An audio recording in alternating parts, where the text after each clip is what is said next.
Hello students. बच्चों, आज के अपने इस वीडियो लेक्चर में हम आपकी 11th क्लास की जूलॉजी का एक बेहद दिलचस्प और एक बेहद इंपॉर्टेंट टॉपिक आज हम शुरू करने जा रहे हैं। और बच्चों, ये वो टॉपिक होगा जो आपकी एंटायर ह्यूमन फिजियोलॉजी में आपके साथ कनेक्टेड रहेगा, आपको साथ लेकर चलना होगा। चाहे बच्चों फिर वो डाइजेशन एंड एब्जॉर्प्शन हो, चाहे वो breathing and exchange of gases हो, चाहे वो excretive products and there elimination हो, चाहे वो बॉडी फ्लूइड्स एंड सर्कुलेशन हो, चाहे वो न्यूरल कंट्रोल एंड कोऑर्डिनेशन क्यों ना हो। तो इतना याद रखेंगे बच्चों, एक बेहद इंपॉर्टेंट टॉपिक हम शुरू करेंगे।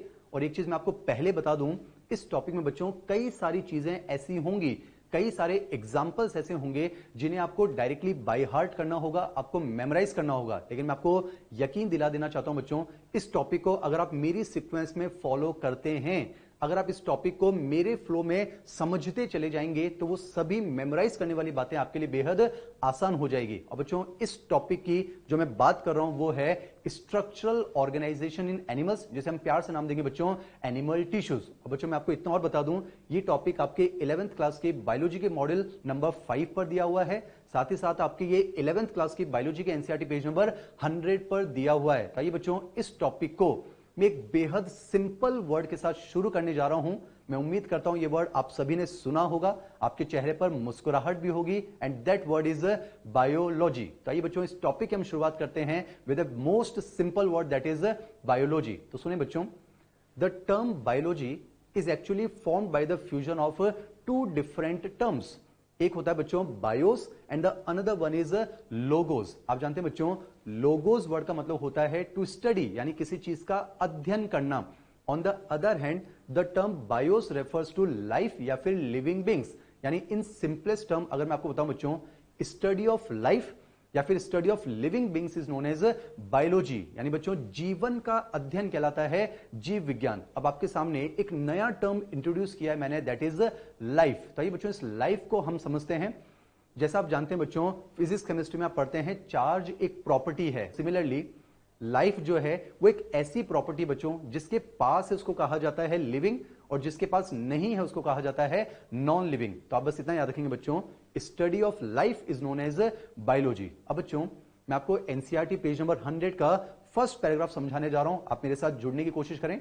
ये जो लाइफ होती है ना बच्चों, ये बहुत सारे लेवल्स में ऑर्गेनाइज होती है, बहुत सारे लेवल्स में अरेंज होती है। अगर मैं आपको लाइफ का सबसे सिंपलेस्ट लेवल बताऊं बच्चों, तो वो कौन सा होता है? सेल। आपने सुना भी होगा, cell is the basic unit of life. यानी कि सेल है तो जीवन है, यानी जीवन के लिए सेल का होना जरूरी है। आई रिपीट बच्चों, study of life is known as biology. Life बहुत सारे लेवल्स में ऑर्गेनाइज होती है। लाइफ का सबसे सिंपलेस्ट लेवल कौन सा होता है बच्चों? Cell. Cell is the basic unit of life, यानी सेल है तो जीवन है। अब चाहे एक सेल है तो भी जीवन होगा। जैसे अगर हम बात करें बच्चों यूनिसेलुलर ऑर्गेनिज्म, और जब बहुत सारे सेल होंगे तो भी जीवन होगा। जैसे हम बात कर सकते हैं मल्टी सेलुलर ऑर्गेनिज्म। तो इतना याद रखेंगे, जीवन के लिए सेल का होना जरूरी है। लेकिन बच्चों, सिर्फ सेल के होने से काम नहीं चलने वाला। जीवन के लिए, लाइफ के लिए बहुत सारी ऐसी बेसिक एक्टिविटीज होती हैं जिनको परफॉर्म करना भी अनिवार्य होता है। जैसे कि बच्चों, आपको कॉम्प्लेक्स फूड को सिंपलेस्ट में तोड़ना, यानी आपको डाइजेशन करना होगा। आपको गैसेस का एक्सचेंज, यानी आपको रेस्पिरेशन करना होगा। आपको चीजों को एक जगह से दूसरी जगह पहुंचाना होगा, यानी आपको सर्कुलेशन करना होगा। आपको नाइट्रोजनस वेस्ट को बॉडी से बाहर एलिमिनेट करना होगा, यानी आपको एक्सक्रीशन भी करना होगा।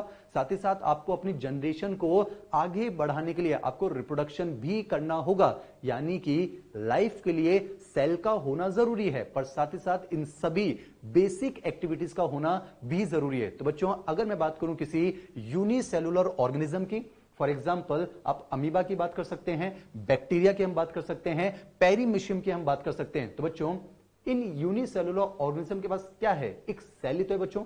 तो इन यूनिसेलुलर ऑर्गेनिज्म में जितनी भी बेसिक एक्टिविटीज हैं, जैसे आपकी एनसीईआरटी ने क्लियरली मेंशन किया है, all the basic activities like digestion, respiration and reproduction are perform by a single cell. चलिए बच्चों, अब मैं आपको ले चलता हूं टुवर्ड्स मल्टी सेलुलर ऑर्गेनिज्म। तो ध्यान सुनिए बच्चों, मल्टी सेलुलर ऑर्गेनिज्म में सिंगल सेल नॉर्मली अकेले काम नहीं करते बच्चों। मल्टी सेलुलर ऑर्गेनिज्म में बहुत सारे सेल्स आपस में मिलकर एक यूनिट का फॉर्मेशन करते हैं and that group of cell, the unit which is formed by the grouping of cells is known as tissue. यानी बस इतना याद रखेंगे बच्चों, सेल मिलके बनाते हैं टिश्यू। मुझे आप इतना बताएंगे टिश्यू वर्ड का इस्तेमाल आप यूनिसेल्यूलर के लिए करेंगे या फिर मल्टी सेल्यूलर?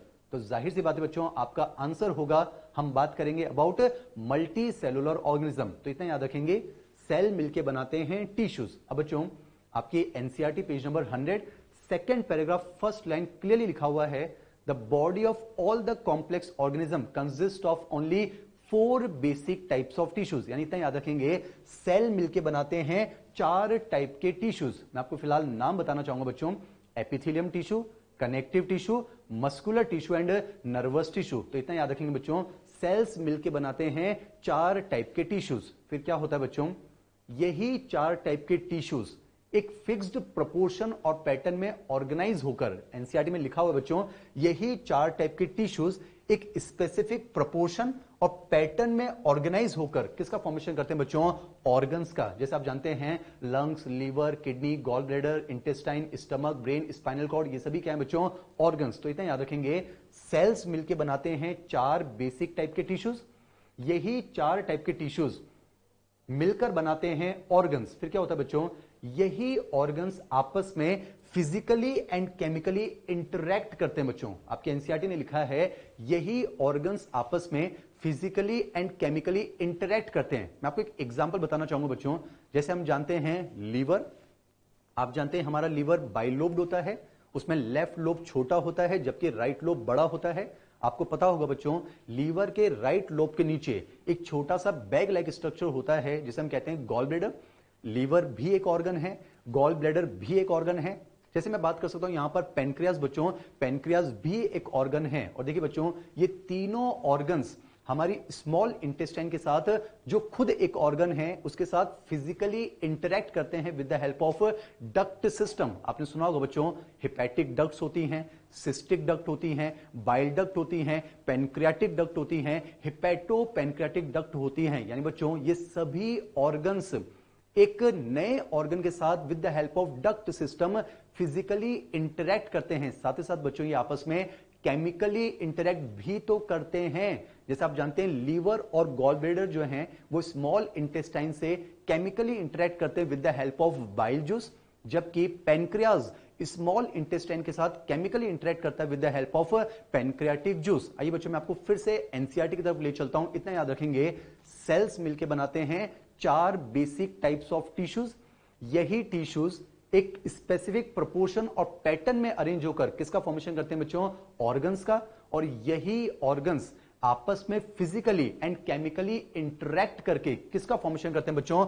ऑर्गन सिस्टम का। जैसे आप जानते हैं हमारे पास कई सारे ऑर्गन सिस्टम हैं, digestive system, respiratory system, circulatory system, excretory system, nervous system, endocrine system, immune system, reproductive system. और इतना याद रखेंगे बच्चों, यही ऑर्गन सिस्टम्स एक डेफिनेट पीरियड ऑफ टाइम में आपस में कंबाइन करके किसका फॉर्मेशन करते हैं बच्चों? एक ऑर्गेनिज्म का। यानी आप कितना याद रखेंगे बच्चों, सेल्स मिलके बनाते हैं tissues, 4 basic types of tissues, यही टिश्यूज मिलके बनाते हैं ऑर्गन्स, यही ऑर्गन्स मिलके बनाते हैं ऑर्गन सिस्टम, और यही ऑर्गन सिस्टम मिलके बनाते हैं ऑर्गेनिज्म। आई रिपीट बच्चों, the study of life is known as biology.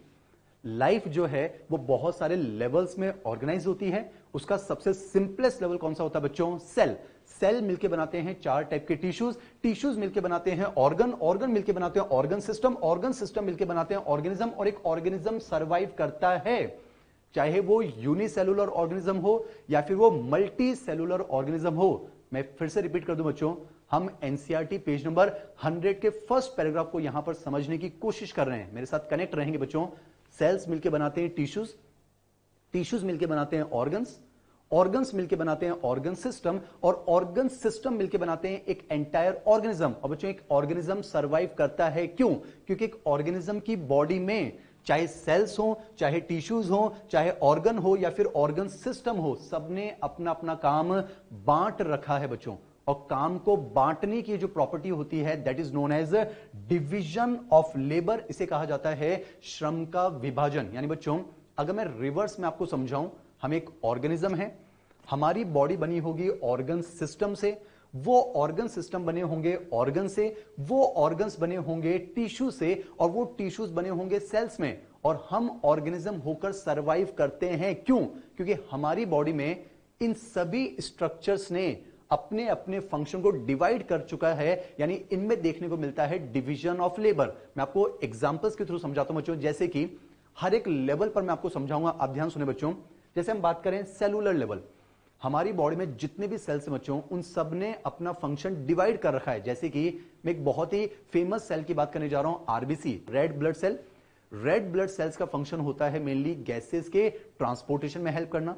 जैसे बच्चों में सेल की नहीं, अगर मैं सेल फ्रेगमेंट्स की बात करूं, जैसे कि प्लेटलेट्स, उनको भी उनका फंक्शन मालूम है, उन्हें कहीं ना कहीं ब्लड क्लॉटिंग में हेल्प करना है। जैसे अगर हम बात करें बच्चों व्हाइट ब्लड सेल, डब्ल्यूबीसी, कहीं ना कहीं वो हमें इम्यूनिटी प्रोवाइड करने में हेल्प करते हैं। तो आपने देखा हमारी बॉडी में हर सेल ने अपने फंक्शन को डिवाइड कर रखा है बच्चों। उसी तरह से हमारी बॉडी में जो बेसिक 4 टाइप्स के टिश्यूज होंगे, उन सब ने भी अपना फंक्शन डिवाइड कर रखा है, और उन चारों के क्या फंक्शंस होंगे वो मैं आपको थोड़ी देर बाद डिटेल में समझाऊंगा। थोड़ा और आगे बढ़ते बच्चों, हमारी बॉडी में जितने भी ऑर्गन्स हैं उनमें भी डिवीजन ऑफ लेबर पाया जाता है। जैसे कि बच्चों की मैं बात करूं, हार्ट एक ऑर्गन है, उसको उसका काम मालूम है कि उसे बीट करना है ताकि वो ब्लड की पंपिंग कर सके। जैसे कि बच्चों स्टमक एक ऑर्गन है, उसको उसका काम मालूम है कि मुझे फूड का डाइजेशन करना है। सिमिलरली बच्चों हर एक ऑर्गन सिस्टम ने भी अपने फंक्शन को डिवाइड कर रखा है। जैसे कि डाइजेस्टिव सिस्टम को पता है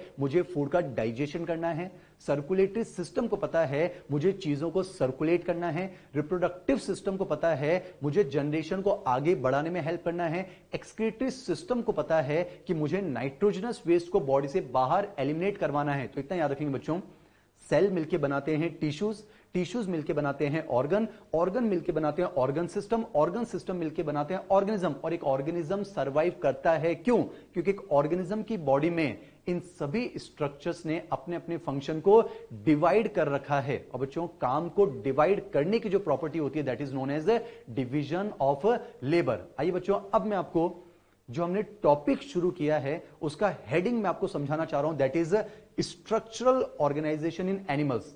यहां तक तो आपको क्लियर हो गया होगा बच्चों कि सेल्स मिलके बनाते हैं टिश्यूज, टिश्यूज मिलके बनाते हैं ऑर्गन्स, ऑर्गन्स मिलके बनाते हैं ऑर्गन सिस्टम, और ऑर्गन सिस्टम मिलके बनाते हैं ऑर्गेनिज्म।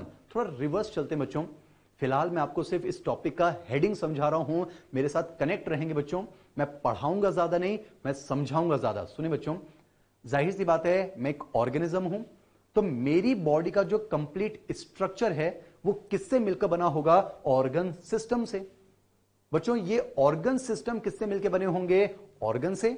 और ये ऑर्गन्स किससे मिलकर बने होंगे? उन्हीं 4 टाइप के टिश्यू से। यानी मैं कह सकता हूं बच्चों उन्हीं 4 टाइप के टिश्यूज ने ऑर्गेनाइज होकर एक ऑर्गेनिज्म की बॉडी का क्या तैयार किया है? स्ट्रक्चर। यानी बच्चों उन्हीं 4 टाइप के टिश्यूज ने एक डेफिनेट टाइम पीरियड में ऑर्गेनाइज होकर, the phenomena of organising is known as organisation. और जाहिर सी बात है बच्चों हम क्या हैं? हम एनिमल हैं। तो मैं कह सकता हूं उन्हीं 4 टाइप के टिश्यू ने ऑर्गेनाइज होकर हमारी बॉडी का क्या डिजाइन किया है? स्ट्रक्चर। तो टॉपिक का हेडिंग है स्ट्रक्चरल ऑर्गेनाइजेशन इन एनिमल्स। अब देखिए बच्चों, इस लेक्चर की शुरुआत मैंने एक वर्ड से की थी, सेल। मैंने आपको बताया था cell is the basic unit of life, यानी सेल है तो जीवन है। तो क्या मैं कह सकता हूं बच्चों टिश्यू है तो भी तो जीवन है? जाहिर सी बात आप खुद सोचिए, जीवन के लिए सेल का होना जरूरी है। अगर एक सेल है तो जीवन है, यानी लाइफ है। तो जाहिर सी बात है बच्चों जब बहुत सारे सेल होंगे तो भी तो जीवन होगा, तो भी तो लाइफ होगी। आप एनिमल डायरेक्टरी में पढ़ते हैं बच्चों, जिनमें सेलुलर लेवल ऑफ ऑर्गेनाइजेशन होता है वो भी लिविंग बींग्स हैं, जिनमें टिश्यू लेवल ऑफ ऑर्गेनाइजेशन होता है वो भी लिविंग बींग्स हैं, जिनमें ऑर्गन या फिर organ system level of organisation होता है वो भी तो लिविंग बींग्स हैं। तो इतना याद रखेंगे बच्चों, सेल है तो जीवन है, तो हम कह सकते हैं टिश्यू है तो भी जीवन है, ऑर्गन है तो भी जीवन है, और जब ऑर्गन सिस्टम है तो भी तो जीवन है। तो आपने देखा बच्चों ये जो जीवन है यानी ये जो लाइफ है ये बहुत सारे लेवल्स में ऑर्गेनाइज हो चुकी है। उस लाइफ का सिंपलेस्ट लेवल कौन सा बच्चों? सेल। इस टॉपिक में हम डील करने वाले हैं with the second level of organisation of life, that is tissue. इसलिए इस चैप्टर का हम हेडिंग लिखते हैं बच्चों एनिमल टिश्यूज। एक बार मैं आपको रिवाइज करवाता हूं, ध्यान सुनिए बच्चों।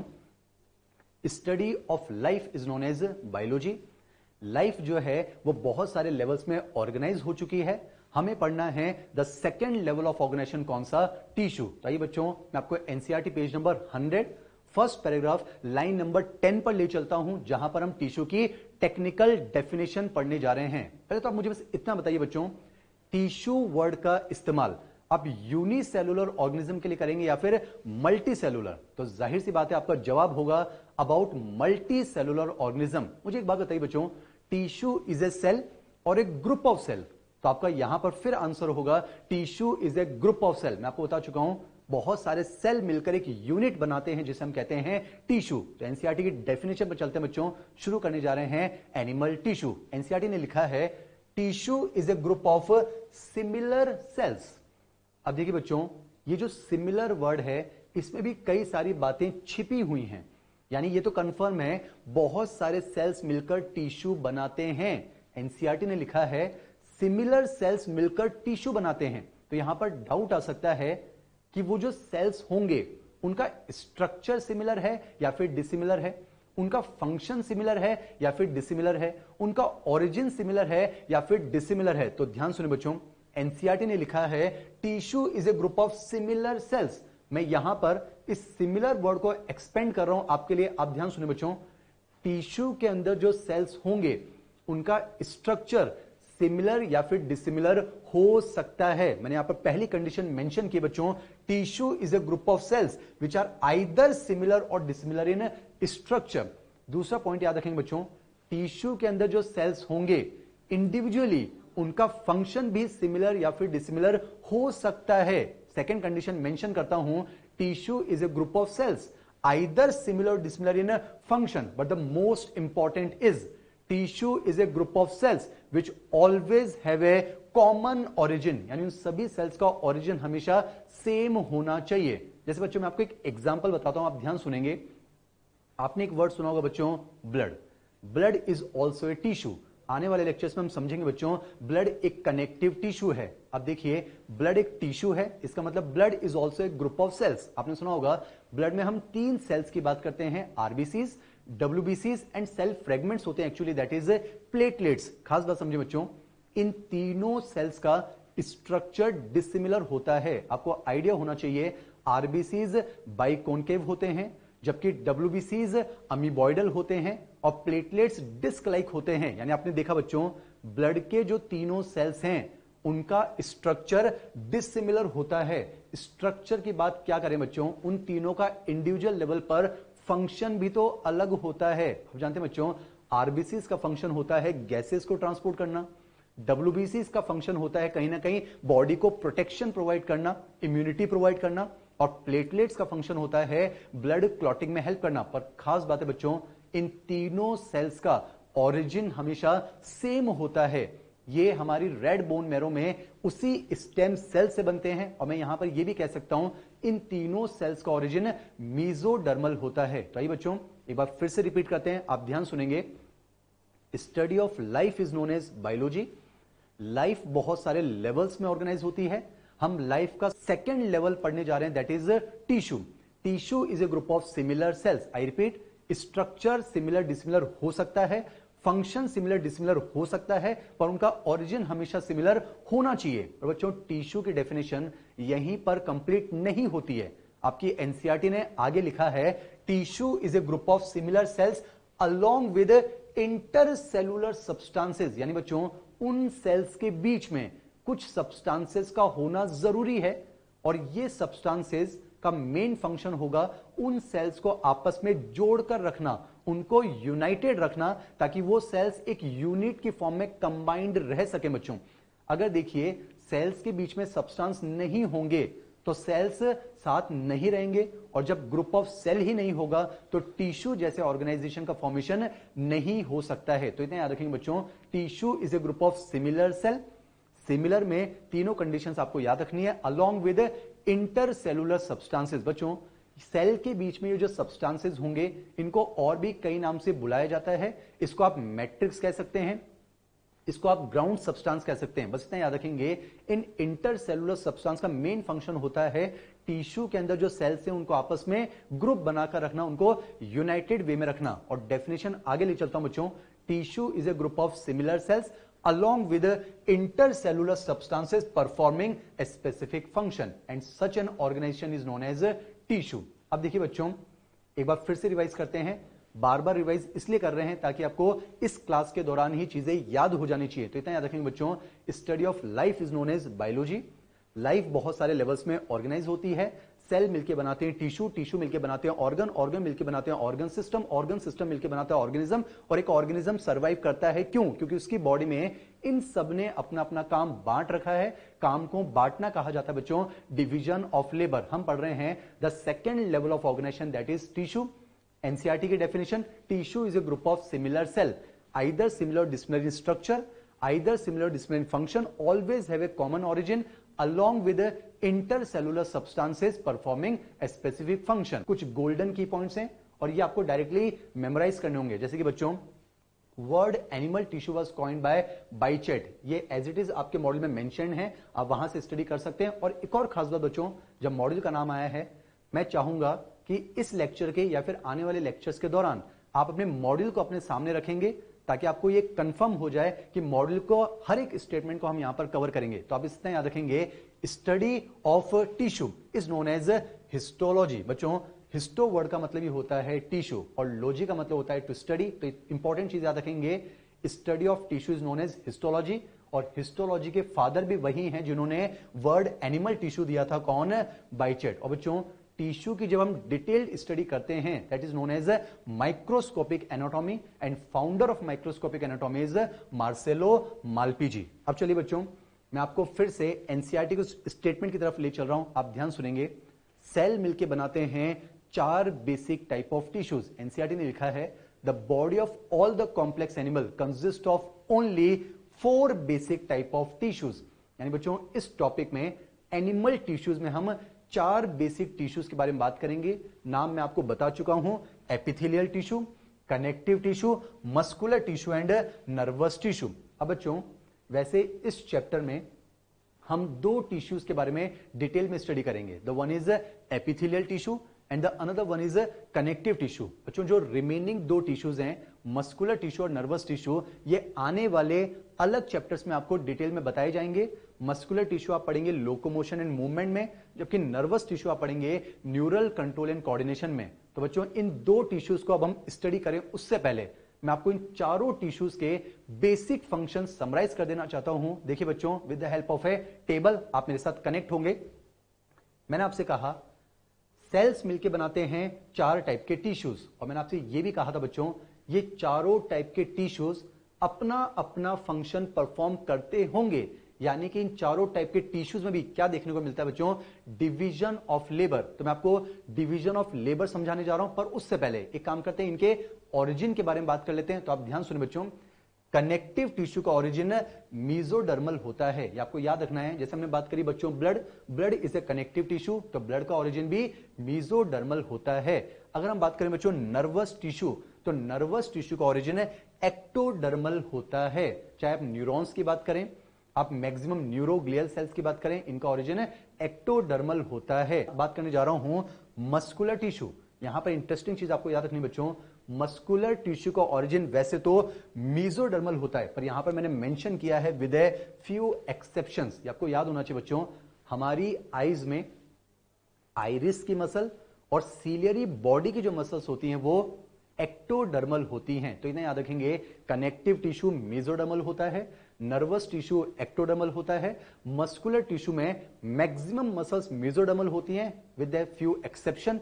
अब हम बात करने जा रहे हैं most important, that is epithelial tissue. Epithelium tissue एक मात्र ऐसा टिश्यू है जो कि तीनों जर्मिनल लेयर से ओरिजिनेट हो सकता है। इसका मतलब ये हुआ बच्चों, हमारे पास आज वो एपिथेलियम भी है जो एक्टोडर्म से ओरिजिनेट होता है, हमारे पास वो एपिथेलियम भी है जो मेसोडर्म से ओरिजिनेट होता है, और हमारे पास वो एपिथेलियम भी है जो कि एंडोडर्म से ओरिजिनेट होता है। एक काम करते हैं, मैं आपको यहीं पर तीनों के एग्जांपल्स बता देता हूं, आप ध्यान सुनिए बच्चों। अभी बस हम बात कर रहे हैं basic introduction to animal tissues. तो ध्यान सुनिए बच्चों, एक्टोडर्म से ओरिजिनेट होने वाले एपिथेलियम टिश्यू का एक क्लासिकल एग्जांपल बच्चों एपिडर्मिस ऑफ स्किन। आप जानते हैं बच्चों, हमारी बॉडी को बाहर से जिस स्ट्रक्चर ने कवर किया है that is the largest organ of the body, that is skin. और आपको पता होगा बच्चों, स्किन में हम दो लेयर्स की बात करते हैं, the above one is epidermis and the lower one is dermis. ये जो बच्चों आपको बाहर नजर आती है क्या है, एपिडर्मिस। और बच्चों ये एपिडर्मिस एक एपिथेलियम टिश्यू है, ये हम बाद में बात करेंगे। ये केराटिनाइज्ड स्ट्रेटिफाइड स्क्वेमस एपिथेलियम है और ये वो एपिथेलियम है जिसका ओरिजिन एक्टोडर्मल होता है। चलिए बच्चों, अब मैं आपको पहले एंडोडर्म से ओरिजिनेट होने वाले एपिथेलियम का एग्जांपल बता देता हूं। जैसे कि हमारी जो गट होती है बच्चों, हमारी जो जीआईटी होती है, गैस्ट्रो इंटेस्टाइनल ट्रैक्ट, उसके अंदर जो एपिथेलियम होता है, बाद में हम पढ़ेंगे, वो कॉलमनर एपिथेलियम होता है, पर उस एपिथेलियम का ओरिजिन एंडोडर्म से देखने को मिलता है। लास्ट में बच्चों मैं आपको उस एपिथेलियम का एग्जांपल बता रहा हूं जो कि मेसोडर्म से बनती है। तो यहां पर दो एग्जांपल्स को आप समझें। The one is endothelium. आपने सुना होगा बच्चों, ब्लड वेसल की जो इनरमोस्ट लाइनिंग होती है, जिसे आप कहते हैं ट्यूनिका इंटरना। आपने सुना होगा बच्चों, tunica externa, tunica media and tunica interna. So the innermost lining of blood vessel that is tunica interna is also known as endothelium. और ये एंडोथेलियम वो एपिथेलियम है जिसका ओरिजिन मेसोडर्मल होता है। बच्चों मैं आपको मेसोडर्म से ओरिजिनेट होने वाले एक और एपिथेलियम का क्लासिक एग्जांपल बता रहा हूं, दैट इज मेसोथेलियम। वैसे बच्चों एनिमल डाइजेस्टी में एक बहुत ही इंपॉर्टेंट वर्ड आप सुनेंगे, दैट इज सिलोम। आप जानते हैं बच्चों, ऐसी बॉडी कैविटी जो दोनों तरफ से मेसोडर्म से लाइंड होती है उसे नाम दिया जाता है सिलोम। तो बच्चों इतना याद रखेंगे, सिलोम की जो लाइनिंग होती है उसे हम कहते हैं मेसोथेलियम। और मेसोथेलियम वो एपिथेलियम है जिसका ओरिजिन भी मेसोडर्मल होता है। अब बच्चों मैं आपको ले जाना चाहता हूं किस तरफ, अबाउट डिवीजन ऑफ लेबर। मैंने आपसे पहले कहा था हमारी बॉडी में सेल्स ने मिलकर बनाए हैं 4 बेसिक टाइप ऑफ टिश्यूज, और इन चारों टिश्यूज ने अपने अपने फंक्शन को डिवाइड कर रखा है। तो आइए बच्चों वन बाय वन मैं आपको समझाता हूं डिवीजन ऑफ लेबर। सबसे पहले हम शुरू करने जा रहे हैं अबाउट एपिथेलियल टिश्यू। तो बस इतना याद रखेंगे बच्चों, epithelium tissue is the covering, lining and protective tissue. मैं आपको पहले बता रहा हूं बच्चों, हम आपके मॉड्यूल और एनसीईआरटी से बाहर नहीं जा रहे हैं, बस मुझे आपको समझाना ज्यादा है। आप ध्यान सुनेंगे, epithelium tissue is the covering, lining and protective tissue. तो इतना सुनिए बच्चों, किसी भी स्ट्रक्चर को कवर करना हो, किसी भी स्ट्रक्चर की लाइनिंग करनी हो, वो कौन करता है बच्चों, एपिथेलियम टिश्यू। जैसे बच्चों चाहे बॉडी को कवर करना हो या बॉडी के किसी ऑर्गन को कवर करना हो, कवरिंग का काम हमेशा कौन करता है, एपिथेलियम टिश्यू। जैसे अभी अभी मैंने आपको बताया था बच्चों, हमारी बॉडी को किसने कवर किया, स्किन। और स्किन की भी जो आउटर मोस्ट लेयर हमारी बॉडी को कवर कर रही है that is epidermis.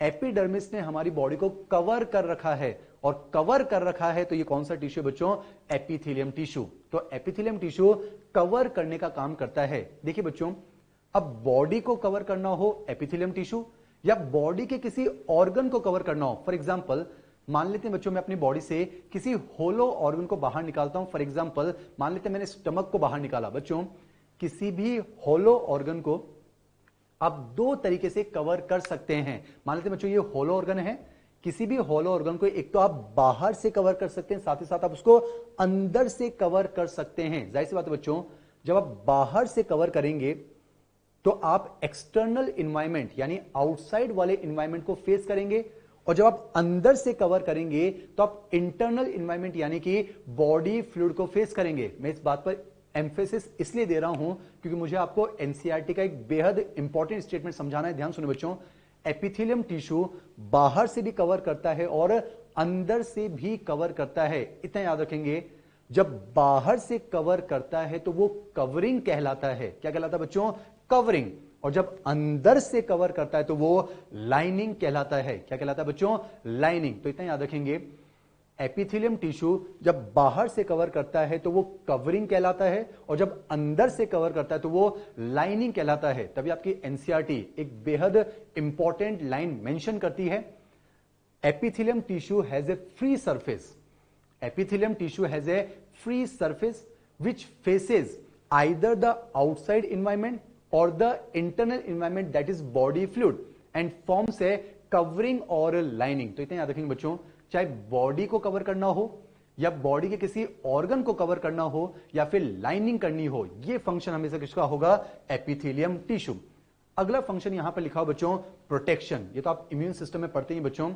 Skin forms the first line of defence. Skin forms the physical barrier for the body, और ये में बहुत सारे इन्वेडिंग पैथोजन से प्रोटेक्शन प्रोवाइड करती है। मैं एक बार आपको फिर से रिमाइंड करवा दूं बच्चों, मैं आपको समझा रहा हूं डिवीजन ऑफ लेबर। तो बस इतना याद रखें, कवरिंग करने का काम, लाइनिंग करने का काम और बॉडी को प्रोटेक्शन देने का काम, ये कौन करता है बच्चों? Epithelium tissue. आइए बच्चों एक सेकंड इंपॉर्टेंट टिश्यू के फंक्शंस को समझते हैं, that is connective tissue. Connective tissue के बच्चों 3 मेजर फंक्शन होते हैं। पहला फंक्शन तो नाम से पता चल रहा है, कनेक्ट करना। यहां पर मैंने लिखा है बच्चों कनेक्ट करना, यानी कि हमारी बॉडी में कई सारे स्ट्रक्चर्स होते हैं जिनको आपस में जोड़ने का काम कौन करता है बच्चों? Connective tissue. और बच्चों इस फंक्शन के बेसिस पर अगर मैं आपको कनेक्टिव टिश्यू के एग्जांपल बताऊं तो मेरे पास 2 क्लासिकल एग्जांपल हैं। The one is ligament and the another one is tendon. वैसे आने वाले लेक्चर्स में हम इन्हें डिटेल में पढ़ेंगे, फिलहाल हम बात कर रहे हैं basic introduction of division of labour. आप जानते हैं बच्चों लिगामेंट आइडेंटिकल स्ट्रक्चर जैसे कि बोन से बोन को कनेक्ट करता है, और जो टेंडन है वो मसल और बोन को कनेक्ट करता है। तो लिगामेंट और tendon are also examples of connective tissue. अगले फंक्शन की तरफ बढ़ते बच्चों, ध्यान सुनेंगे। कनेक्टिव टिश्यू बॉडी में चीजों को ट्रांसपोर्ट भी करता है, यानी चीजों को एक जगह से दूसरी जगह पहुंचाने में कौन सा टिश्यू हेल्प करता है? That is connective tissue. और आपके दिमाग में एग्जांपल्स आ रहे होंगे। इस फंक्शन के बेसिस पर कनेक्टिव टिश्यू के 2 क्लासिकल एग्जांपल्स हमारे पास हैं। The one is blood and the another one is lymph. और आप विश्वास नहीं करेंगे बच्चों, आपके एम्स 2018 में ये बेहद सिंपल क्वेश्चन पूछा गया है। क्वेश्चन ये था, blood and lymph are the examples of which tissue, और उसका आंसर गया था कनेक्टिव टिश्यू। चलिए बच्चों तीसरे फंक्शन की तरफ बढ़ते हैं, ध्यान सुनेंगे। कनेक्टिव टिश्यू हमारी बॉडी को सपोर्ट प्रोवाइड करता है, यानी हमारी बॉडी को या बॉडी के ऑर्गन्स को सहारा प्रदान करता है कौन सा टिश्यू? Connective tissue. और इस फंक्शन के बेसिस पर अगर मैं आपको कनेक्टिव टिश्यू के 2 क्लासिकल एग्जांपल बताऊं, the one is bone and the another one is cartilage. तो आप इतना याद रखेंगे बच्चों, कवरिंग, लाइनिंग और प्रोटेक्शन, ये किसका फंक्शन है? Epithelium tissue. कनेक्ट करना, ट्रांसपोर्ट करना और बॉडी को सपोर्ट प्रोवाइड करना, ये किसका फंक्शन होगा? Connective tissue. आपको फिर रिमाइंड करवाना चाहूंगा, हम पढ़ रहे हैं डिवीजन ऑफ लेबर। चलिए बात करते हैं अगले टिश्यू के फंक्शन के बारे में, दैट इज मस्कुलर टिश्यू। बच्चों आपने सुना ही होगा, मस्कुलर टिश्यू में 2 खास प्रॉपर्टीज देखी जाती है। The one is contraction and the another one is relaxation. तो इतना याद रखेंगे, मस्कुलर टिश्यू कॉन्ट्रैक्शन और रिलैक्सेशन की मदद से एनिमल को मूवमेंट एंड लोकोमोशन में हेल्प करता है। तो यहां पर हमने लिखा भी है, muscular tissue helps in contraction and relaxation which results into movement and locomotion. 2 बेहद सिंपल टर्म्स हैं जिन्हें आज ही आप आम भाषा में रिवाइज कर लें बच्चों। हिलना डुलना कहलाता है मूवमेंट, लेकिन अगर आप इस तरह से हिलते डुलते हैं कि आपकी पोजीशन चेंज हो जाए, आपकी लोकेशन चेंज हो जाए, then such movements are known as locomotion. तो इतना याद रखेंगे, कॉन्ट्रैक्शन और रिलैक्सेशन की मदद से एनिमल को मूवमेंट एंड लोकोमोशन में जो टिश्यू हेल्प करता है, that is muscular tissue. Now understanding the division of labor of the last tissue, that is nervous tissue और neural tissue। तो आप इतना याद रखेंगे बच्चों, नर्वस टिश्यू की प्रॉपर्टी है, नर्व इंपल्स को जनरेट करता है, नर्व इंपल्स को कंडक्ट करता है ताकि बॉडी के बाकी स्ट्रक्चर्स की एक्टिविटीज को रेगुलेट किया जा सके। आइए बच्चों एक बार जल्दी से हम रिवाइज करते हैं, अभी तक जो हमने पढ़ा आप ध्यान से सुनेंगे। Study of life is known as biology. Life एक ऐसी कैरेक्टरिस्टिक प्रॉपर्टी है जिसके पास उसको कहा जाता है लिविंग, जिसके पास नहीं है उसको कहा जाता है नॉन लिविंग। लाइफ बहुत सारे लेवल्स में ऑर्गेनाइज हो चुकी है, cells, tissues, organs, organ system और एक ऑर्गेनिज्म। और एक ऑर्गेनिज्म की बॉडी में इन सभी स्ट्रक्चर्स में एक प्रॉपर्टी देखी जाती है, that is division of labour.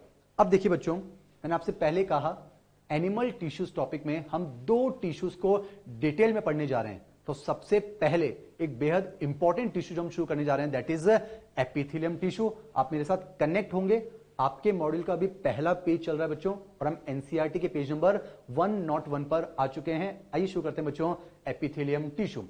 Epithelium tissue में शुरुआत के जो 2 पॉइंट्स हैं वो आपको डायरेक्टली याद रखने बच्चों। पहला पॉइंट तो ये, एम्ब्रायनिक डेवलपमेंट के दौरान, भ्रूण अवस्था के दौरान सबसे पहले ओरिजिनेट होने वाला टिश्यू कौन सा होता है बच्चों? Epithelium tissue. तो आपको याद रखना है, during embryonic development epithelium tissue originates first. Second point को आप याद रखेंगे बच्चों, एपिथेलियम टिश्यू में रीजनरेशन पावर मैक्सिमम होती है। बच्चों आप जानते हैं कहीं पर भी जब री वर्ड लग जाता है इसका मतलब वो रिपीटिशन की बात कर रहा है, फिर से दोहराने की बात कर रहा है। जैसे आपने सुना होगा रिवीजन, किसी चीज को पहली बार देखते हैं वो विजन कहलाता है, उसी चीज को फिर से देखते हैं वो रिवीजन कहलाता है। आपके लिए 11th क्लास का रिवीजन चल रहा है, तो इतना याद रखेंगे बच्चों, एपिथेलियम टिश्यू में रीजनरेशन पावर प्रेजेंट होती है, या फिर मैं कहना चाहूंगा मैक्सिमम होती है। आपको पता होगा बच्चों, minimum regeneration capacity is present in nervous tissue. आप रीजन भी जानते हैं, बिकॉज न्यूरॉन्स लैक्स सेंट्रियोल, तो उनमें डिवीजन नहीं हो सकता है। तो इतना याद रखेंगे, एपिथेलियम टिश्यू एम्ब्रायनिक डेवलपमेंट के दौरान सबसे पहले ओरिजिनेट होने वाला टिश्यू है। एपिथेलियम टिश्यू में रीजनरेशन पावर मैक्सिमम होती है। अब चलिए बच्चों, समय को जल्द से जल्द यूटिलाइज करते हुए मैं आपके सामने एपिथेलियम टिश्यू का स्केच बनाने जा रहा हूं, आप मेरा साथ देंगे। ध्यान सुने बच्चों, एपिथेलियम टिश्यू में एक काम करते हैं, एपिथेलियम हम बाद में बनाएंगे, पहले हम क्या बनाते हैं? टिश्यू। और आप जानते हैं बच्चों, टिश्यू का मतलब होता है a group of cell along with intercellular substance और इंटरसेलुलर मैट्रिक्स। तो देखिए मैंने क्या किया बच्चों, मान लेते हैं मैंने यहां पर एक सेल बनाया है, सेल के अंदर ये जो राउंड स्ट्रक्चर आपको दिख रहा है बच्चों, ये है nucleus, the biggest cell organelle. अब जाहिर सी बात है बच्चों, आप जानते हैं एक सेल कभी टिश्यू का फॉर्मेशन नहीं कर सकता। एपिथेलियम हम बाद में बात करेंगे, पहले मैं टिश्यू बना रहा हूं। टिश्यू बनाना है तो ग्रुप ऑफ सेल होना चाहिए। तो देखिए मैंने क्या किया है, यहां पर मैंने 3 सेल्स का यहां पर ग्रुप बनाया है। जाहिर सी बात है इनके बीच में इंटरसेलुलर सब्सटेंस यानी मैट्रिक्स का होना भी कंपलसरी है। तो देखिए बच्चों क्या होगा, इन सेल्स के बीच में यहां पर मैंने इंटरसेलुलर सब्सटेंस यानी मैट्रिक्स भर दी है, जिससे कि ये सेल्स एक ग्रुप में रहेंगे, यूनाइटेड वे में रहेंगे। तो देखिए बच्चों, group of cell along with intercellular substance हो गया है, यानी कि टिश्यू तो हो गया है। लेकिन मैंने आपको अभी बताया बच्चों, जितने भी कॉम्प्लेक्स एनिमल है उनकी बॉडी में 4 बेसिक टाइप ऑफ टिश्यूज हैं। तो ये तो कनेक्टिव टिश्यू भी तो हो सकता है, ये मस्कुलर टिश्यू भी तो हो सकता है, ये नर्वस टिश्यू भी तो हो सकता है। तो कैसे पता चलेगा कि एक एपिथेलियम टिश्यू है? तो वेरी इंपॉर्टेंट, आपको याद रखना है बच्चों, एपिथेलियम टिश्यू एकमात्र ऐसा टिश्यू है जिसमें सेल्स यूनिफॉर्म लेयर की फॉर्म में अरेंज होते हैं, कॉम्पैक्टली अरेंज होते हैं। आप खुद दिमाग लगाइए बच्चों, अगर सेल्स लेयर की फॉर्म में अरेंज नहीं होंगे, अगर सेल्स कॉम्पैक्टली अरेंज नहीं होंगे, तो शायद वो किसी की कवरिंग नहीं कर पाएंगे, वो लाइनिंग नहीं बना पाएंगे, वो किसी भी स्ट्रक्चर को प्रॉपर्ली प्रोटेक्शन नहीं दे पाएंगे। तो बस इतना याद रखेंगे, एपिथेलियम टिश्यू एकमात्र ऐसा टिश्यू है जिसमें सेल्स हमेशा लेयर की फॉर्म में अरेंज होते हैं। और ये लेयर की फॉर्म में अरेंज इसलिए हो पाते हैं बच्चों, because the cells are compactly packed. और ये कॉम्पैक्टली पैक्ड इसलिए हो पाते हैं क्योंकि जो इंटरसेलुलर सब्सटेंस होते हैं, जो इंटरसेलुलर मैट्रिक्स होती है, वो बहुत ही कम होती है। तो एनसीईआरटी के 2 स्टेटमेंट आपके सामने रख रहा हूं, आप ध्यान सुने बच्चों। The cells are compactly packed with little intercellular matrix. लेकिन एक और चीज समझे बच्चों, सेल्स के बीच में मैट्रिक्स भले ही बहुत कम है, लेकिन सेल्स के बीच में स्पेस एब्सेंट हो चुका है। यहां आपको कंफ्यूज नहीं होना है। जैसे कि बच्चों मान लेते हैं मैंने 2 ब्रिक्स ली हैं, 2 ईंटें ली हैं, अगर आप उन 2 ईंटों के बीच में सीमेंट भर देंगे तो दोनों ईंटों के बीच में मैट्रिक्स तो है, इंटरसेलुलर सब्सटेंस तो है, लेकिन उस सब्सटेंस के होने की वजह से दोनों सेल्स के बीच में स्पेस एब्सेंट हो जाता है। तो इतना याद रखेंगे, एपिथेलियम टिश्यू में जो सेल्स होते हैं वो कॉम्पैक्टली पैक्ड होते हैं, लेयर की फॉर्म में अरेंज होते हैं, इंटरसेलुलर मैट्रिक्स कम होती है, लेकिन स्पेस एब्सेंट हो जाया करता है। और खास बात बच्चों, यहां पर सेल्स के बीच में स्पेस एब्सेंट होने की वजह से जो ब्लड वेसल्स होती हैं, जो लिम्फ वेसल्स होती हैं, वो एपिथेलियम टिश्यू को पियर्स नहीं कर सकती हैं, एपिथेलियम टिश्यू को भेद नहीं सकती हैं। इसलिए हमने यहां पर लिखा है, blood vessels and lymph vessels are unable to pierce epithelium tissue. तो आप कह सकते हैं, बहुत ही important statement, blood circulation is absent in epithelium tissue. जाहिर सी बात है, जब एपिथेलियम टिश्यू के अंदर ब्लड वेसल्स नहीं होंगी तो एपिथेलियम टिश्यू में ब्लड सर्कुलेशन एब्सेंट होता है। अब यहां पर एक दिक्कत आ गई है बच्चों, वो दिक्कत क्या है? एपिथेलियम टिश्यू में सेल्स तो हैं और हर सेल को अगर जिंदा रहना है तो उसको न्यूट्रिशन की जरूरत पड़ेगी, और आप जानते हैं nutrition is mainly delivered by blood. देखिए एपिथेलियम टिश्यू में ब्लड सर्कुलेशन एब्सेंट है, तो एपिथेलियम टिश्यू को अपने न्यूट्रिशन के लिए किसी दूसरे टिश्यू पर डिपेंड होना होगा, किसी दूसरे टिश्यू के ऊपर ग्रो होना होगा। तभी तो देखिए बच्चों, अब हम उस वर्ड को समझते हैं। The word epithelium is divided into two words. The first is epi and the other one is thelia. बच्चों थीलिया वर्ड का मतलब तो होता है ग्रो करना, जबकि एपी वर्ड का मतलब होता है अपॉन, किसी के ऊपर। तो इतना याद रखेंगे, एपिथेलियम टिश्यू एक ऐसा टिश्यू है जो हमेशा किसी दूसरे टिश्यू के ऊपर ग्रो करता है। तो कौन से टिश्यू के ऊपर ग्रो करता है? That is connective tissue. तो इतना याद रखेंगे बच्चों, एपिथेलियम टिश्यू में ब्लड सर्कुलेशन एब्सेंट होता है, इसीलिए अपना न्यूट्रिशन लेने के लिए epithelium tissue always grow on the underlying connective tissue. अब देखिए बच्चों, जब नाम आया है कनेक्टिव टिश्यू, आप इतना याद रखेंगे, किसी भी टिश्यू को अगर आप कनेक्टिव टिश्यू कहना चाहते हैं तो तीन चीजें यानी तीन कंपोनेंट्स होने चाहिए। जाहिर सी बात है, टिश्यू के लिए पहले तो ग्रुप ऑफ सेल होना चाहिए, उन सेल्स के बीच में इंटरसेलुलर सब्सटेंस यानी मैट्रिक्स होनी चाहिए। तो इतना याद रखेंगे, कनेक्टिव टिश्यू में हम सेल्स की बात करते हैं, उन सेल्स के बीच में जो मैट्रिक्स होती है बच्चों, वो बनती है एक modified polysaccharide, mucopolysaccharide, which is present in the form of hyaluronic acid. मैं आपको फिर से बता दूं, अभी फिलहाल हम कनेक्टिव टिश्यू के बारे में बात करें, तो इतना याद रखेंगे, कनेक्टिव टिश्यू में तीन चीजें होती हैं, ग्रुप ऑफ सेल, उन सेल्स के बीच में जो मैट्रिक्स होती है वो बनती है एक modified polysaccharide, mucopolysaccharide, hyaluronic acid, और उस मैट्रिक्स में हम कुछ प्रोटीन फाइबर्स का जिक्र करते हैं। तो आप बस इतना याद रखेंगे बच्चों, एपिथेलियम टिश्यू में ब्लड सर्कुलेशन एब्सेंट होता है, इसीलिए एपिथेलियम टिश्यू हमेशा अपना न्यूट्रिशन लेने के लिए किस पर ग्रो करता है? नीचे रखे हुए कनेक्टिव टिश्यू पर। यहां पर एक दुविधा है, कनेक्टिव टिश्यू की जो मैट्रिक्स होती है बच्चों, वो एक दलदल की तरह होती है, चिपचिपी होती है, म्यूकोपॉलीसेक्राइड है। तो अगर आपने एपिथेलियम टिश्यू को डायरेक्टली कनेक्टिव टिश्यू के ऊपर रख दिया तो एपिथेलियम टिश्यू शायद कनेक्टिव टिश्यू में मर्ज हो जाएगा, गुम हो जाएगा, यानी एपिथेलियम टिश्यू का वजूद खत्म हो जाएगा बच्चों। तो हमें क्या करना है? एपिथेलियम टिश्यू को कनेक्टिव टिश्यू से सेपरेट करना होगा, एपिथेलियम टिश्यू को सपोर्ट देना होगा। तो एपिथेलियम टिश्यू को सपोर्ट देने के लिए एपिथेलियम टिश्यू और कनेक्टिव टिश्यू के बीच में एक मेम्ब्रेन पाई जाती है जिसे हम कहते हैं बेसमेंट मेम्ब्रेन। अब बच्चों, अगर मैं आपसे बेसमेंट मेम्ब्रेन की प्रॉपर्टी की बात करूं तो आप मुझे सोच कर बताएं, ये बेसमेंट मेम्ब्रेन थिन होनी चाहिए या फिर थिक होनी चाहिए? मैं आपको 2 सेकंड का समय दे रहा हूं, आप सोचें, basement membrane should be thin और थिक। आपका जवाब होगा ये थिन होनी चाहिए, पतली होनी चाहिए। क्यों बच्चों? ताकि कनेक्टिव टिश्यू का जो न्यूट्रिशन है वो इजीली डिफ्यूज होकर कहां पहुंच सके? Epithelium tissue. तो इतना याद रखेंगे, एपिथेलियम टिश्यू हमेशा कनेक्टिव टिश्यू पर ग्रो करता है, पर एपिथेलियम टिश्यू को सपोर्ट देने के लिए एपिथेलियम टिश्यू और कनेक्टिव टिश्यू के बीच में एक पतली सी बेसमेंट मेम्ब्रेन पाई जाती है। अब एक काम करते हैं बच्चों, अब हम इस बेसमेंट मेम्ब्रेन को थोड़ा सा डिटेल में स्टडी करते हैं। आप ध्यान सुनेंगे, एपिथेलियम टिश्यू, मुझे फिर से बताइए कैसे पता चला कि ये एपिथेलियम टिश्यू है? आपका जवाब होगा यहां पर सेल्स लेयर की फॉर्म में अरेंज हैं। एपिथेलियम टिश्यू हमेशा नीचे पाए जाने वाले कनेक्टिव टिश्यू पर ग्रो करता है, इन दोनों के बीच में एक पतली सी मेम्ब्रेन है जिसे हम नाम देते हैं बेसमेंट मेम्ब्रेन। अब देखिए बच्चों, इस बेसमेंट मेम्ब्रेन के स्ट्रक्चर को हम पढ़ने जा रहे हैं, आप ध्यान सुनेंगे।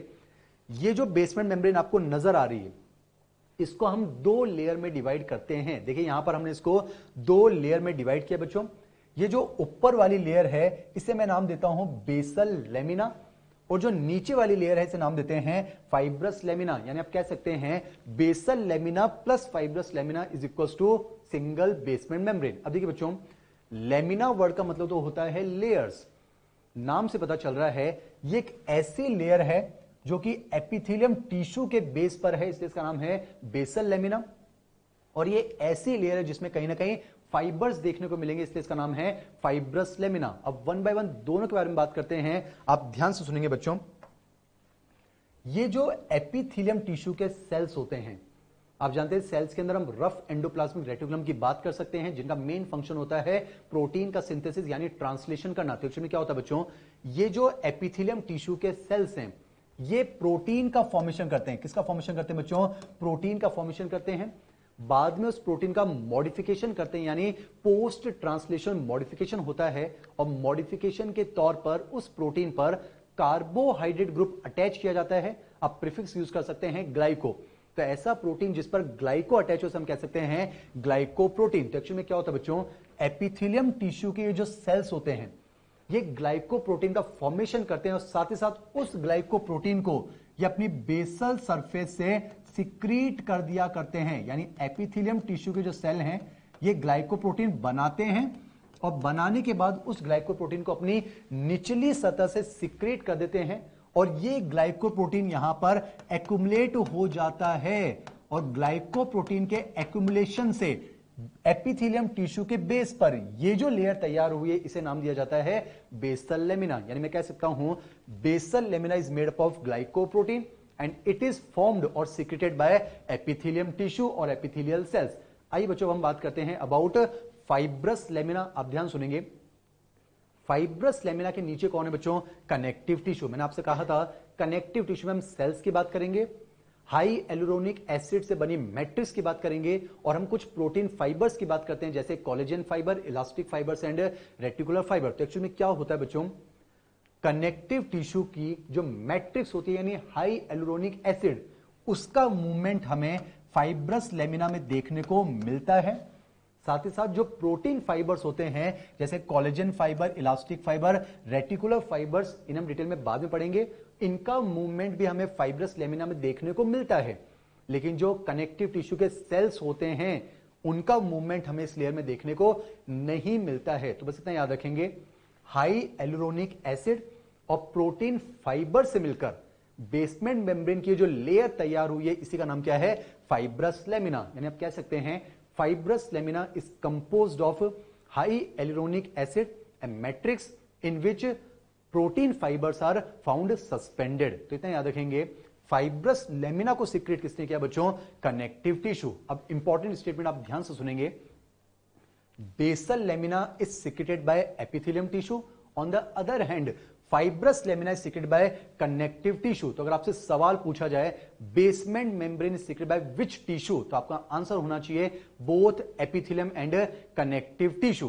Basal lamina by epithelium tissue, fibrous lamina by connective tissue, so the basement membrane is secreted bye both epithelium tissue and connective tissue. तो यहां पर एक की पॉइंट निकल कर आता है, basement membrane is secreted bye both epithelium tissue and connective tissue. एक बार फिर से रिवाइज करते हैं बच्चों, एपिथेलियम टिश्यू में ब्लड सर्कुलेशन एब्सेंट है। एपिथेलियम टिश्यू अपने न्यूट्रिशन के लिए हमेशा अंडरलाइन कनेक्टिव टिश्यू पर ग्रो करता है। एपिथेलियम टिश्यू को सपोर्ट देने के लिए एपिथेलियम टिश्यू और कनेक्टिव टिश्यू के बीच में एक पतली सी बेसमेंट मेम्ब्रेन पाई जाती है, and this basement membrane is secreted by both epithelium tissue as well as connective tissue. अब बच्चों अगर मैं आपसे बेसमेंट मेम्ब्रेन की कुछ प्रॉपर्टीज जानना चाहूं तो आप मुझे बताइए, basement membrane should be thin और थिक। ये हम पहले डिस्कस कर चुके हैं, basement membrane should be thin ताकि न्यूट्रिशन का आसानी से डिफ्यूजन हो सके। तो बेसमेंट मेम्ब्रेन पतली होनी चाहिए। आप मुझे खुद सोचकर बताइए बच्चों, बेसमेंट मेम्ब्रेन इज सेलुलर और नॉन सेलुलर? तो आपका जवाब होगा नॉन सेलुलर। आप देख सकते हैं बच्चों, बेसमेंट मेम्ब्रेन में सेल्स प्रेजेंट नहीं होते हैं, या तो ग्लाइकोप्रोटीन है, या फिर हाई एलुरोनिक एसिड है, या फिर प्रोटीन फाइबर्स है। यानी हम कह सकते हैं बेसमेंट मेम्ब्रेन एक नॉन सेलुलर स्ट्रक्चर है। और मैंने आपको बताया था बच्चों, जीवन के लिए, लिविंग होने के लिए सेल का होना जरूरी है, यानी सेल है तो जीवन है। अब चूंकि बेसमेंट मेम्ब्रेन में सेल्स नहीं होते हैं तो हम कह सकते हैं basement membrane is a non living structure and it is selectively permeable. ये सेलेक्टिव चीजों को कनेक्टिव टिश्यू से एपिथेलियम टिश्यू में डिफ्यूज होने की परमिशन प्रोवाइड करती है। तो मैं आपको आपके मॉड्यूल का एक इंपॉर्टेंट स्टेटमेंट पढ़कर बता रहा हूं, आप ध्यान सुनिए बच्चों। Between epithelium and connective tissue a thin non cellular non living selectively permeable basement membrane is present, which is consist of two layers. Basal lamina is secreted by epithelium tissue, fibrous lamina is secreted by connective tissue, so basement membrane is secreted by both epithelium tissue as well as connective tissue. एक statement मैं आपको पहले समझा चुका हूं, जिसको हम NCERT में मेंशन कर चुके हैं, उसे हम समझ चुके हैं, एक बार फिर से रिवाइज करते हैं। मैंने आपसे कहा था बच्चों, कवरिंग करने का काम, लाइनिंग करने का काम हमेशा कौन करता है?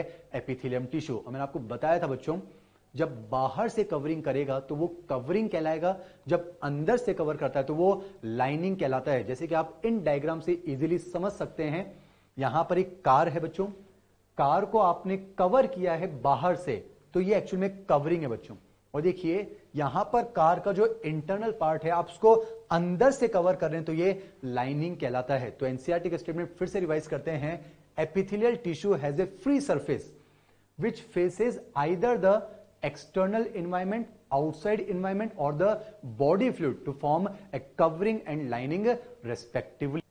मुझे इतना बताइए बच्चों, एपिथेलियम टिश्यू के जो सेल्स होते हैं उनके बीच में स्पेस प्रेजेंट और एब्सेंट, हमने अभी देखा इंटरसेलुलर स्पेस इज एब्सेंट, तो मैं कह सकता हूं एपिथेलियम टिश्यू के जो सेल्स होते हैं वो आपस में जुड़े होते हैं, और उन सेल्स को आपस में जोड़कर रखने के लिए उनके बीच में कुछ जंक्शंस पाए जाते हैं, जिन्हें हम कहते हैं सेल जंक्शंस या फिर इंटरसेलुलर जंक्शन। तो इतना याद रखेंगे बच्चों, एपिथेलियम टिश्यू के सेल्स के बीच में उनको जोड़कर रखने के लिए उनके बीच में हम 4 टाइप के जंक्शंस की बात करेंगे। The first one is interdigitation, the second one is tight junction, the third one is desmosomes, जिसको हम मैकुला एडहेरेंस भी कहते हैं, and the last one, the most important, that is gap junctions.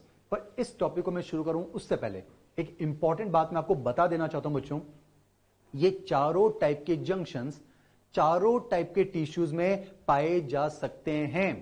जैसे कि नर्वस टिश्यू में भी हमें ये जंक्शंस देखने को मिलते हैं। मैं आपको एक क्लासिकल एग्जांपल देना चाहूंगा, आपने सुना होगा अबाउट इलेक्ट्रिकल सिनेप्स। आपने सुना होगा दो न्यूरॉन्स जब क्लोज प्रॉक्सिमिटी में होते हैं, बहुत पास होते हैं, तो उनकी मेम्ब्रेन्स आपस में गैप जंक्शंस के थ्रू जुड़ जाया करती है ड्यूरिंग इलेक्ट्रिकल सिनेप्स। तो इंपॉर्टेंट चीज याद रखेंगे बच्चों, ये चारों टाइप के जंक्शंस चारों टाइप के टिश्यूज में पाए जा सकते हैं। पर अगर आपसे ये पूछा जाए कि ये चारों टाइप के जंक्शंस मोस्ट फ्रिक्वेंटली, ये आपके मेन एग्जाम का क्वेश्चन भी है, all these cellular junctions are most frequently found in which of the following tissues? तो आपका आंसर होना चाहिए in the epithelium tissue। अब बच्चों हम वन बाय वन इन चारों टाइप के जंक्शंस को हम स्टडी करेंगे, लेकिन उससे पहले आप इतना याद रखेंगे, इन चारों टाइप के जंक्शंस का मेन मकसद होगा सेल्स को आपस में जोड़ना। वो अलग बात है कि जोड़ने का तरीका अलग हो सकता है, और उस तरीके के अलग होने की वजह से ये जोड़ने के अलावा और भी कुछ स्पेसिफिक फंक्शन परफॉर्म करवा सकते हैं। पर मेन चीज आपको याद रखनी है, इन चारों टाइप के जंक्शंस का मेन मकसद होगा एपिथेलियम टिश्यू के सेल्स को आपस में कनेक्ट करना, आपस में जोड़ना। तो one by one in junctions को अब हम स्टडी करने जा रहे हैं बच्चों। पहला जंक्शन स्टडी करने जा रहे हैं, दैट इज इंटरडिजिटेशन। पहले इसको हम आम भाषा में समझते हैं, आप ध्यान सुनिए बच्चों। देखिए मान लेते हैं ये जो ब्लू कलर से आपको नजर आ रहा है बच्चों, ये है cell number A. On the other end ये जो ग्रीन कलर से आपको नजर आ रहा है, ये है सेल नंबर बी। तो ध्यान से देखिए बच्चों, किसी भी सेल के बाहर की तरफ जो स्ट्रक्चर होता है उसे हम कहते हैं प्लाज्मा मेम्ब्रेन या फिर सेल मेम्ब्रेन। तो देखिए क्या होता है बच्चों, ये जो सेल है इसकी प्लाज्मा मेम्ब्रेन से, जो एडजेसेंट प्लाज्मा मेम्ब्रेन है हम उनकी बात करेंगे, इसकी प्लाज्मा मेम्ब्रेन से कुछ फिंगर लाइक प्रोसेस अराइज हो चुके हैं। आप देख सकते हैं इस सेल की जो प्लाज्मा मेम्ब्रेन उससे कुछ फिंगर लाइक प्रोसेस अराइज हो चुके हैं। और बच्चों बायोलॉजी में फिंगर्स के लिए हम एक वर्ड यूज करते हैं डिजिट्स। आप स्केलेटल सिस्टम पढ़ते हैं, उंगलियों को हम डिजिट्स कहेंगे। आपने डिजिटल फॉर्मूला भी पढ़ा होगा, तो बस इतना याद रखेंगे, इस सेल की प्लाज्मा मेम्ब्रेन से कुछ फिंगर लाइक प्रोसेस निकलते हैं, डिजिट्स निकलते हैं। सिमिलरली जो एडजेसेंट सेल है उसकी बगल वाली प्लाज्मा मेम्ब्रेन से भी कुछ फिंगर लाइक प्रोसेस निकलते हैं, यानी डिजिट्स निकलते हैं। और खास बात क्या बच्चों, दोनों एडजेसेंट सेल्स की जो फिंगर लाइक प्रोसेस होते हैं वो आपस में इंटरलॉक हो जाते हैं, कनेक्ट हो जाते हैं। जैसे कि मान लेते हैं ये कोई सेल नंबर 1, ये सेल नंबर 2, इसकी प्लाज्मा से निकले कुछ फिंगर लाइक प्रोसेस, इसकी प्लाज्मा से निकले कुछ फिंगर लाइक प्रोसेस यानी डिजिट्स, और दोनों सेल्स के डिजिट्स आपस में इंटरलॉक हो जाते हैं और इन डिजिट्स के इंटरलॉक होने की वजह से इन दो सेल्स के बीच में अब ये जो जंक्शन तैयार हुआ है इसी का नाम क्या बच्चों, इंटरडिजिटेशन। समझे बच्चों, शन का मतलब है फिनोमेनन, इंटर का मतलब होता है बीच में, तो दो सेल्स के बीच में डिजिट्स के जुड़ने का जो फिनोमेनन है, जो स्ट्रक्चर है, दैट इज नोन एज इंटरडिजिटेशन। मकसद याद रखेंगे, सेल्स को आपस में जोड़ना। तो आपको इतना याद रखना है, इंटरडिजिटेशन में दो एडजॉइनिंग सेल्स के प्लाज्मा मेम्ब्रेन से बनते हैं कुछ फिंगर लाइक प्रोसेस और वो आपस में इंटरलॉक होकर जो जंक्शन बनाते हैं उसे कहा जाता है इंटरडिजिटेशन। एक चीज आपको अभी याद रखनी बच्चों, interdigitations are mainly found in stretchable epithelium, और ये आपको बाद में लॉजिक समझ में आएगा, फिलहाल आप इतना याद रखेंगे, interdigitations are mainly found in stretchable epithelium, that is transitional epithelium. चलिए बच्चों, moving on to the next type of cell junction, that is tight junction. देखिए बच्चों, मकसद है सेल्स को आपस में जोड़ना। देखिए टाइट जंक्शंस में आम भाषा में हम क्या कहते हैं, the plasma membrane of to adjacent sales fuse to each other at some places to form junctions known as tight junction। यानी हम ये कहते हैं टाइट जंक्शन में दो एडजेसेंट सेल की जो प्लाज्मा मेम्ब्रेन होती है वो आपस में फ्यूज हो जाती है, और जब प्लाज्मा मेम्ब्रेन आपस में फ्यूज हो जाएगी तो उन सेल्स के बीच में से किसी भी चीज का लीकेज नहीं हो पाएगा। यानी आपके एनसीईआरटी लिखती है बच्चों, in tight junction the plasma membrane of the adjacent cell fuses to each other and this junction prevents the leakage of substances across the tissue। अब एक्चुअली बच्चों प्लाज्मा मेम्ब्रेन किस तरह से फ्यूज होती है वो मैं आपको यहां समझाना चाह रहा हूं। आपने एक वर्ड सुना होगा बच्चों, ट्रांस मेम्ब्रेन प्रोटीन। मान लेते हैं बच्चों ये कोई सेल है, मान लेते हैं ये इसकी इधर वाली प्लाज्मा मेम्ब्रेन है। बच्चों आप जानते हैं प्लाज्मा मेम्ब्रेन के आर पार जो प्रोटीन होता है that is known as transmembrane protein, that is known as transmembrane protein. अब समझे बच्चों, एक्चुअली में दो एडजेसेंट सेल्स हैं, उनके जो ट्रांस मेम्ब्रेन प्रोटीन्स होते हैं वो आपस में इंटरलॉक होते हैं, ये हम डेस्मोसोम में भी देखेंगे, लेकिन यहां पर सारे ट्रांस मेम्ब्रेन प्रोटीन एक यूनिफॉर्म लाइन में बिना स्पेस छोड़े इंटरलॉक हो जाया करते हैं। जैसे बच्चों मेडिकल कॉलेज की बुक्स का आप डायग्राम देख सकते हैं, ये सेल ए है, ये इसकी प्लाज्मा मेम्ब्रेन, ये सेल बी है, ये इसकी प्लाज्मा मेम्ब्रेन। अब देखिए बच्चों सारे ट्रांस मेम्ब्रेन प्रोटीन एक यूनिफॉर्म वे में एक लाइन की फॉर्म में आपस में इंटरलॉक हो जाते हैं। बिल्कुल ऐसा लगता है माने कि दो कपड़ों को आपने स्टिच कर दिया है, आपने उनकी सिलाई कर दी है। और जब ऐसा होगा बच्चों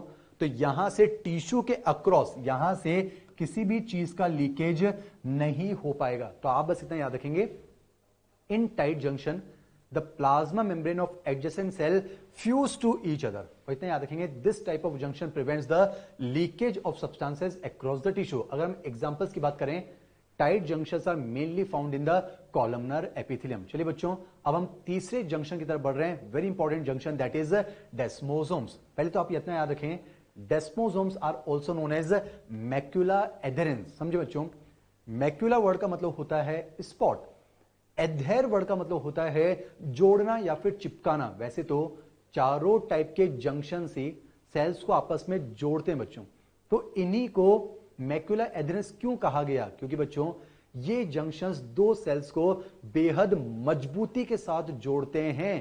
तभी तो एनसीईआरटी ने मेंशन किया है, these junctions perform cementing to keep neighbouring cells together. जिस तरह से सीमेंट दो ईंटों को बेहद मजबूती के साथ जोड़ती है, उसी तरह से बच्चों डेस्मोसोम्स दो सेल्स को बेहद मजबूती के साथ जोड़ते हैं। तो अगर आपसे सवाल पूछा जाए वो कौन सा जंक्शन है जो दो सेल्स को बेहद मजबूती के साथ जोड़ेगा ताकि आपको मैकेनिकल स्ट्रेंथ मिल सके, आपको मैकेनिकल सपोर्ट मिल सके, तो आपका आंसर होना चाहिए डेस्मोसोम्स यानी macula एडेरेंस।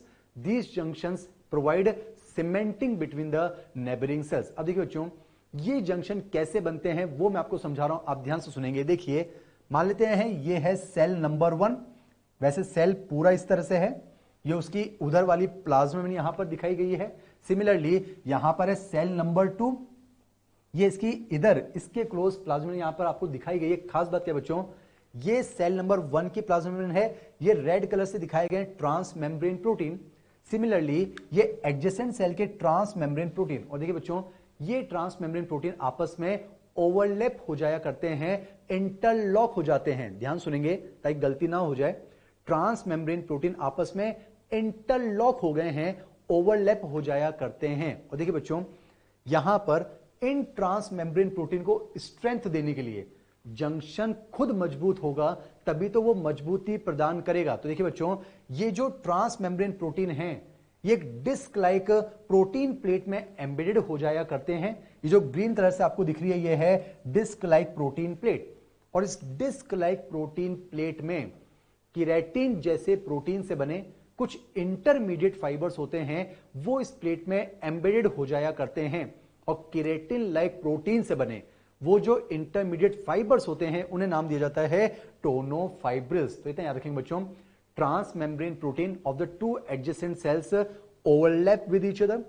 These transmembrane proteins are supported by a disc-like protein plate, and this disc-like protein plate is supported by tonofibrils। और देखिए बच्चों, अब दो सेल्स को सीमेंट की तरह जोड़ना, बेहद मजबूती से जोड़ने वाला ये जो जंक्शन आपके सामने तैयार हुआ है, इसी को कहा जाता है डेस्मोसोम या फिर मैक्यूला एडहेरेंस। एक चीज याद कीजिए बच्चों, मैंने आपको बताया था ट्रांजिशनल एपिथेलियम स्ट्रेचेबल एपिथेलियम में मिलते हैं इंटरडिजिटेशंस, टाइट जंक्शंस मिलते हैं कॉलमनर एपिथेलियम में। आपको याद रखना है desmosomes are mainly found in non stretchable epithelium, यानी डेस्मोसोम जो होते हैं ये मेनली नॉन स्ट्रेचेबल या फिर हम कह सकते हैं स्ट्रेटिफाइड एपिथेलियम में पाए जाते हैं।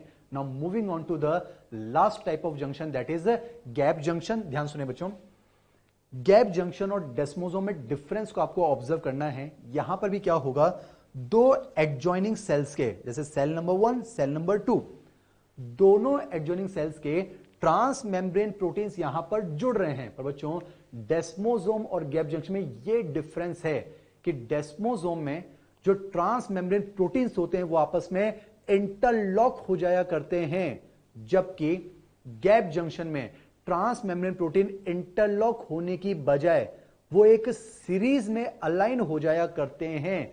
और जब ट्रांस मेम्ब्रेन प्रोटीन सीरीज में अलाइन होंगे तो दो सेल्स के बीच में गैप जनरेट हो जाएगा। तो इतना याद रखेंगे, ऐसा जंक्शन जहां पर ट्रांस मेम्ब्रेन प्रोटीन के सीरीज में अलाइन होने की वजह से दो सेल्स के बीच में अच्छा खासा गैप जनरेट हो जाए, those junctions are known as gap junction. और मैंने आपसे क्या कहा बच्चों, दोनों एडजेसेंट सेल के जो ट्रांस मेम्ब्रेन प्रोटीन है वो सीरीज में अलाइन हो जाएंगे तो दोनों सेल्स के बीच में एक टनल बन जाएगी, एक सुरंग बन जाएगी, एक कनेक्शन बन जाएगा।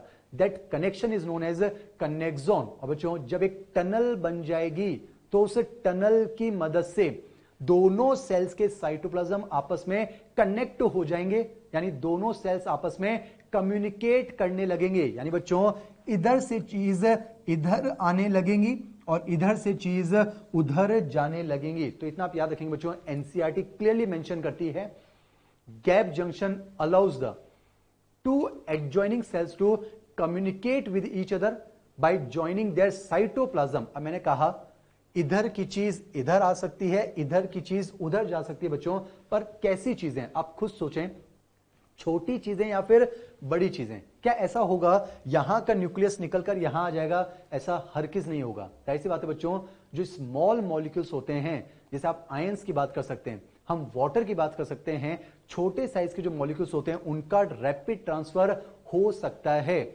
नॉर्मली बिगर मॉलिक्यूल्स का गैप जंक्शंस के थ्रू ट्रांसफर नहीं होता है, पर हायर लेवल पर आप पढ़ेंगे बच्चों, समटाइम्स बिगर मॉलिक्यूल्स का एक्सचेंज भी हो सकता है। तो मैं आपको एनसीईआरटी का कंप्लीट स्टेटमेंट बताने जा रहा हूं, आप ध्यान सुनेंगे। Gap junction allows the two adjoining cells to communicate with each other by joining their cytoplasm and allows the rapid transfer of ions, small molecules and sometimes bigger molecules। तो बच्चों, अगर आपसे मेन एग्जाम में एक question पूछा जाए, which of the following four junctions allows the rapid transfer of ions, small molecules and sometimes bigger molecules, तो आपका आंसर डेफिनेटली क्या होगा? Gap junctions. नीट 2015 का एक क्वेश्चन था बच्चों। The function of gap junctions is, answer the third option, it facilitates the two adjoining cells to communicate with each other by joining their cytoplasm and allows the rapid transfer of ions, small molecules and sometimes bigger molecules। चारों type के junctions को हम यहां पर revise कर रहे हैं। इंटरडिजिटेशन finger like process, desmosomes, टोनोफाइब्रिल्स की हमने बात की थी, टाइट जंक्शन, मेम्ब्रेन फ्यूज हो चुकी है, prevents the leakage of substances, और gap junction allows the rapid transfer of ions, small molecules and sometimes bigger molecules